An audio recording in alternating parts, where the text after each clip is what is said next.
তুলসী দেবীর মন্ত্রে বলা হয়েছে অমৃত, তিনি অমৃত জন্ম, অর্থাৎ এখানে যে আমরা তুলসীকে দেখছি, তুলসী দেবীর রূপের বর্ণনা রয়েছে।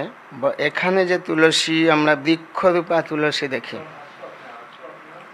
সেই তুলসী যখন ক্ষীরসাগর মন্থন হচ্ছিল, সেই মন্থনের সময় সমুদ্র থেকে এই বৃক্ষরূপা তুলসী মহৌষধি, সর্ব ঔষধি রূপে তিনি আবির্ভূত হয়েছিলেন। তুলসী দেবী সম্পর্কে ব্রহ্ম বৈবর্ত পুরাণে বলা হয়েছে, বিষধ্বজ এক পরম শিবভক্ত বিষধ্বজ মহারাজের তিনি কন্যা রূপে এই তুলসী জন্মগ্রহণ করেছিলেন। এবং